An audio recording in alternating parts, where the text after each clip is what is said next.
Hi guys, welcome to my channel. Today's video is another drama roundup video for this week. This week, not much really happened in my personal opinion, but some of the things that did happen were very interesting. So let's just go ahead and get into it. But before we do, please go ahead and give this video a big thumbs up. Go ahead and subscribe to my channel and turn on the post notifications so that you're notified of the next time that I post a video. So without further ado, let's just go ahead and get into it. All right, so first up, let's talk about Demi Lovato and her fiance, Max Everich. Erich? I'm not really sure how to pronounce his name. Please correct me in the comment section down below if you do know how to pronounce his name. But Demi has recently gotten engaged, which congratulations to her. And this boyfriend kind of came out of the blue. I don't think they've been together for a full year yet. They got engaged pretty quickly, but there's a lot of controversy surrounding Max. Max apparently has been kind of always trying to get with one of the pop girls, if you know what I'm saying, like a Miley or a Selena or a Demi. And people have been going through his social media and finding a lot of tweets that he's tweeted about Selena and Demi and basically comparing the two and saying that Selena is prettier than Demi. And on top of that, this isn't the only controversy surrounding him talking about other pop girls, if you know what I'm saying. It seems like he's been a groupie. And a lot of people are worried for Demi because they think that he's basically playing her and he just wanted to get with one of these girls and ended up getting with her, and that he's just a player groupie type guy. So I'm just going to go ahead and show you what he tweeted now. So it seems like he's tweeted a few things about Selena Gomez that, it's just like, okay, I mean, maybe he just had a crush on her and then met Demi and then fell in love with Demi. That could totally be a thing. However, this coupled with everything that people have been saying about Max since the beginning, like, people have just been coming out with, oh, he said this, oh, he did this, screenshots of him in comments trying to get at this girl or that girl or this girl or that girl. It just makes me seem like he is definitely a groupie. It makes me seem like he's kind of like he just wants someone famous to want him, or someone famous to catch the bait. Yeah, I think that he's playing her, honestly, because I wouldn't say this. I was very hesitant to really think this about this guy, just because, people can sometimes be cruel, and once they see you happy, they want to tear you down. And Demi's been through a lot when it comes to love and relationships. So the last thing that I would want to do is tear down her happiness, or, you know what I'm saying? But you have to call a spade a spade. And quite frankly, this isn't the only time that he's been called out for weird stuff like this, where it just looks like he is a groupie, like he's obsessive. And not only just with Selena and Demi, but like with Miley Cyrus and like all of these different pop girls. Like, why are you writing them this much? You know what I'm saying? It just makes me feel like he's really playing her. And on top of that, I mean, they got engaged really quickly. Clearly, he's trying to secure a bag. That's what I think. He's trying to secure a bag, and he found one in Demi, and Demi's probably emotionally fragile from a lot of things that she's been through. She found someone who says all the right things, and the next thing you know, boom, she's engaged to someone who she probably shouldn't be. So while all of this was getting big on Twitter, Demi posted these messages on her Instagram stories. People are saying that she's addressing this whole rumor that she had a Finsta a few years ago, where she was talking about, I mean, not a few years ago, a few months ago, where she was talking about Selena Gomez and Ariana Grande or whatever.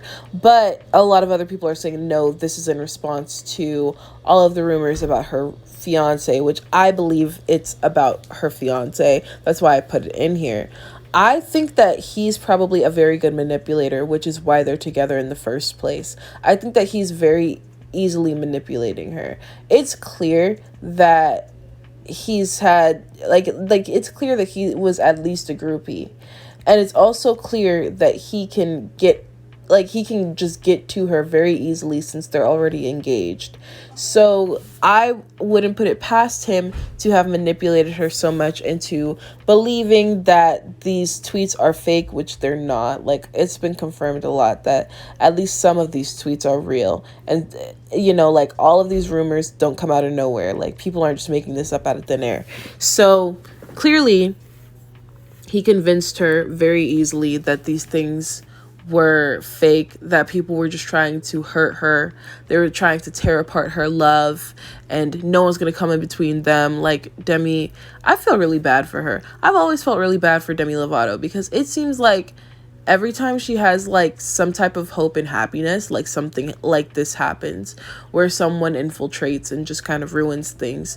And I really want the best for her, but it's like, girl, you have to look out for yourself. And I think a lot of people are saying these things to help her. Like, they're saying these things so that she can get out of this situation, and she's not taking the help as help, but taking it as hate. And yeah, I just feel bad for her. Hopefully all of this is not true. Hopefully they work out. I really want her to be happy. So like, if they work out, I'm gonna be very happy. However, I don't think that they're going to work out because I think that he is playing her like a fiddle. So yeah, that's how I feel. But again, like, if they do work out, more power to them. I'm very happy for them if they do. Next, we have Jerry Harris from Cheer on Netflix. Now, Cheer on Netflix got really big in like the beginning of this year, which feels like decades ago, honestly. But it's like a docu-series. It's still on Netflix if you want to watch it. It's super good. It's about this college cheer team who they're just like super amazing at cheerleading. Like, they're incredible. And he is on that cheer team. It's called Navarro. And yeah, he's a cheerleader. But he got really big from that show. He was a show favorite just because a lot of people really liked his attitude, liked his personality, liked his hard work and perseverance, all of that.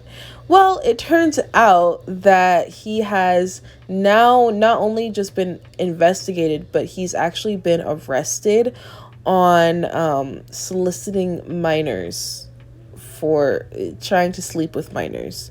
And when I say minors, I mean like 13-year-olds.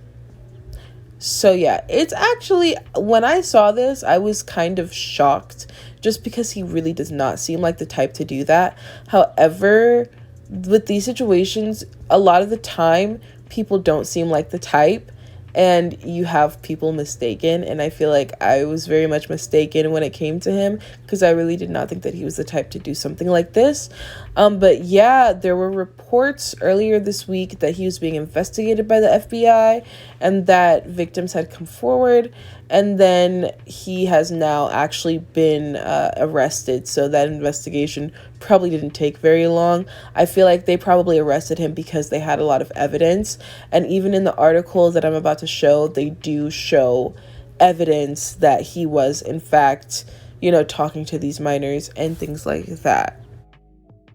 So apparently the boys photographed on the right are the boys that he was soliciting, and they were, I think, 13 at the time and he was 19, and they're also twins, that's also just strange to me. This whole situation is kind of just strange. But apparently, yeah, like, he had been talking to them. I think it was a kind of a thing in the cheerleading world. And I've seen a lot of people say that this is very common in the cheerleading world for a lot of older people to talk to a lot of younger people, which I think is very interesting and should be looked into more. I know that, like, I know that it's not really the same, but I watched the documentary about the Olympic gymnastics team and all of the girls that had been assaulted by that one doctor and how it kind of flew under the radar. I feel like this situation is a little bit similar just because you have a lot of people of a lot of different ages in these like super competitive cheerleading leagues and things like that. And a lot of the times they're seen kind of as equals, or at least that's how I've kind of seen it. obsessed with like watching cheerleading stuff on Instagram, and so I've gotten to kind of see how big of a difference in age teams could be, possibly, and just how kind of tight knit the cheerleading community can be. So you can have a lot of people who are of older ages kind of being closer to people who are younger just because they're on the same level skill wise as far as cheer. They might be on the same cheer team or in the same kind of circle, and so that's how he got access to these boys. And he was asking that they actually showed one message, which I'll put up on the screen now. So here, I think one of the boys was doing, I don't know, he was like raising his leg. I don't know what you call it. I really don't. But he was holding like his leg up in, you know what I'm talking about, you know, the cheerleading thing that they do. Okay, anyways. And this is what Jerry sent to him back. Or he replied to his story. You can see that he replied to his story, that's not good. That really means that he was like really trying to get at this kid, and it did not end very well. So yeah, clearly I think that these allegations are true just off of this one message that they were able to show. Imagine the loads of evidence that they weren't able to show. And when it comes to the FBI and a lot of these situations, the fact that they were able to arrest him so quickly means that they found evidence quickly enough to where they felt that they had a case.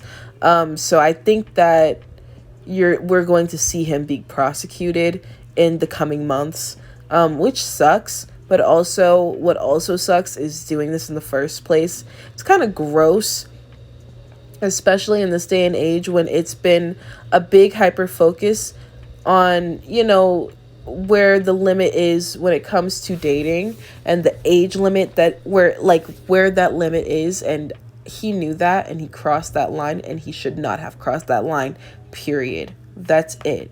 If you know that these kids are underage, especially 13, and you're saying for them to do these types of things and send you these types of pictures, at that point, you've accepted the fact that you could get arrested and go to jail. That's how I view it. Like, you know the consequences of your actions, so don't pretend to be shocked when it comes to fruition, when you do get arrested. It just is what it is. However, what I would like to say is that I think it's very funny how allegations against Tony Lopez have come out like sixfold compared to Jerry Harris. So many girls have come out about this kid, and where's the FBI investigating that? Just food for thought. I feel like they're prosecuting Jerry, which they should, but if it were a white kid, would they do it? Let's talk about it. Because the amount of allegations that have come out against Tony Lopez, like, he should be in jail by now. If we're going to enforce laws, we better enforce them for everybody. And Tony Lopez has gotten away with a lot of this and more, and yet no one's investigating him. It could be because people aren't calling the police. However, it's been so public that the police shouldn't have to be called. It should just kind of happen. The investigation should just kind of happen because of how famous he is and how big these allegations have gotten on the internet. So that's just food for thought. But I think he's getting what he deserves. Hopefully this is all a big misunderstanding, but I highly doubt that it is. And if he gets jail time, he gets jail time. He knew the consequences. He decided to do it anyways. I can't feel bad. Next, the kind of big news of the week that was trending a lot on Twitter, a lot of people have been talking about it, is that Cardi B has filed for divorce from Offset after about 3 years of marriage, which I I always forget that they were actually married, like they genuinely got married. But yeah, apparently she filed for divorce, and she stated that, you know, she was done with being cheated on, or that was the reason that she cited in the divorce papers. Which, do I feel bad for Cardi B? No, I never feel bad for Cardi B. I'm sorry, I just don't. Like, I don't feel bad for certain people because I think that they're such bad people that it's just like, what am I supposed to feel sorry for? I mean, she literally drugged people and robbed them for money. What do you think I'm supposed to feel bad for her because she married a guy who was cheating on her before they even got married? And then she thought that she could teach an old dog new tricks. Like, girl, you know that he's gonna cheat on you. And then didn't she send like people to beat up like strippers that he cheated on her with? I'm pretty sure like that was a thing. I don't feel bad for Cardi B. Do I feel bad for their daughter? Yes, I feel very bad for their daughter. And do I hope that they could probably work things out as far as co-parenting? Of course, because a child is involved, an innocent child who does not deserve any of this. However, do I feel bad for Cardi B? No. Do I feel bad for Offset? No. Not at all. I don't feel bad for any of the adults in this situation. It's just kind of like, okay, I mean, I guess. Like, we knew that this was coming. I'm sorry, but we knew this was coming. Like, he was going to cheat on her regardless. He was going to cheat on her till the day he died. And he's going to cheat on his next wife till the day he dies. And his next one, and the next one, and the next one. If he even gets married. Like, you can't teach an old dog new tricks. Like, he was going to cheat on you, sis. So maybe she had enough, which, I mean, you know, that's fair. You get tired of it at some point, but like, you literally sent people to beat up strippers because he wouldn't stop cheating on you. So yeah, I failed to have any empathy, or, well, not empathy. Well, I have failed to have any sympathy for Cardi B. So here are kind of the terms of their divorce. Apparently, Cardi wants full custody of their daughter, Culture, and she also wants Offset to pay child support for their daughter, which, like, I believe in, you know, if one parent has full custody, the other parent should pay child support at least. However, I think that Cardi is only really doing this because she wants to punish him, because she knows that she does not need that man to pay child support. This woman makes millions of dollars. Why in the world would she need child support from this man? So clearly, I think that this is just like, you know, just trying to stick it to him. I think that her wanting full custody is just trying to stick it to him. I don't think that he'll care. Am I being too mean? I don't know. But anyways, you know, I just think that, like, this whole situation was clownery. Like, complete clownery. You knew he was cheating on you before you all even got married, and y'all still got married. So am I supposed to, like, no one, I was confused when people felt bad for her on Twitter. I was like, wait, what? Am I in an alternate universe? Why does anyone feel bad for Cardi B? Like, okay, yeah, you got cheated on, but you knew what he was going to do, so I don't understand. Anyways, I'm done with this topic. I don't feel bad for anyone involved except for their child. I hope that they work things out to be amicable for their child's sake, but I don't really like these people, so that's how I feel. Now, in some happy news, Ashley Tisdale announced that she is expecting a child. I'm so happy for her. I love to see people who, like, made me happy, you know what I'm saying? Like, she has a baby on the way, and, like, she literally made everyone's childhood. So, you know, when she announced this, so many people were happy, and I'm very happy for her. You know, that baby is gonna have such an iconic childhood, because it's just like, wow, look at what my mother did. Like, just put smiles on so many kids' faces and look amazing doing it, and be iconic, and be literally Sharpay Evans. Like, your mom is Sharpay Evans. Like, what more could you ask for? So I'm very happy for her. I'm very, very happy. Hopefully everything turns out well, great for the pregnancy. You know, she has a healthy, happy baby. Yeah, congrats to her and her husband. And then Elizabeth Gillies, who she's mainly known for her role on on Dynasty, and then she was also Jade from Victorious. I mean, literally a queen, iconic figure in pop culture history. Period. She announced that she like got married last month. She has been with her now husband since she was like 17, I think, and they have now gotten married, and a lot of people had kind of mixed feelings about this. Like, everyone was like, wow, Jade from Victorious got married, like everyone's growing up, everyone's getting really old.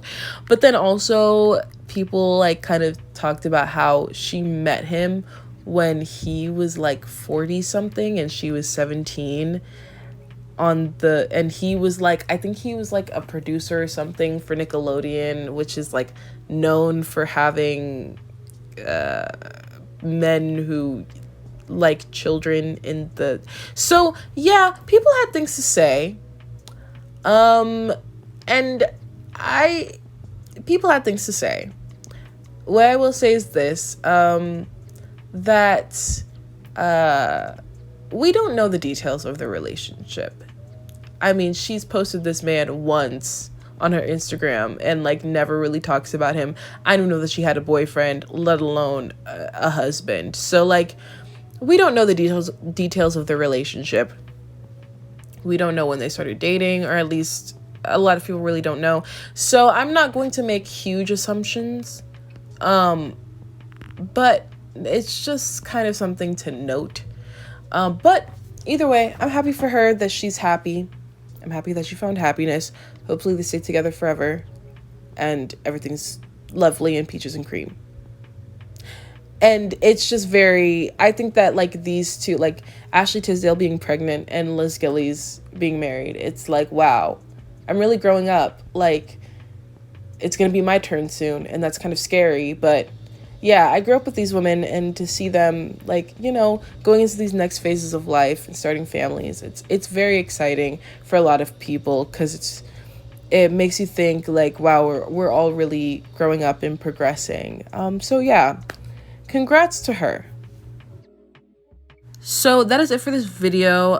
Please enjoy this obligatory picture of Justin Bieber as I close out, who has just released a new song called Holy featuring Chance the Rapper, and the music video has Ryan Destiny, and it's actually been clinically proven to clear skin.